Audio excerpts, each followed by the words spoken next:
চীনের প্রধান শহরগুলোতে জনপ্রিয়তা পাচ্ছে নাইট স্কুল। সাংহাইয়ের এই স্কুলগুলোতে কোর্স করছে বেশিরভাগ তরুণ-তরুণীরাই। দিনে অফিসের কাজ শেষ করেই ছুটে যাচ্ছেন স্কুলে।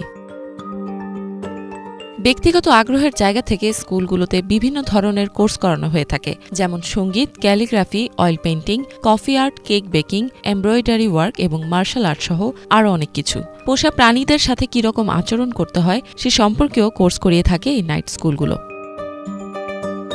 শহরটির বাসিন্দাদের ৯৭%-এরও বেশি মানুষ ৪০ বছরের কম বয়সী। গত অক্টোবরের প্রথম দিকে তারা নাইট স্কুল প্রকল্প শুরু করে। সেখানকার কোর্সগুলো 5G প্রযুক্তি, ফটোগ্রাফি, খেলাধুলা এবং হস্তশিল্পের মতো বিষয়গুলো কভার করে থাকে।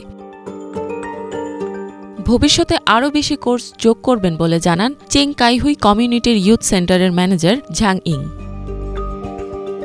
কয়েক মাসেই ১৮ থেকে ৩৫ বছর বয়সী প্রায় ৬,০০০ মানুষ নাইট স্কুলে ভর্তি হয়েছে। গত এপ্রিল থেকে প্রতি মাসে ৭০টিরও বেশি কোর্স অফার করা হয়েছে। বর্তমানে স্কুলগুলো সাংহাইয়ের জুহুই জেলার যুব উন্নয়ন প্রকল্পের একটি অংশ মাত্র। ইফাত জাহান, বাংলাভিশন।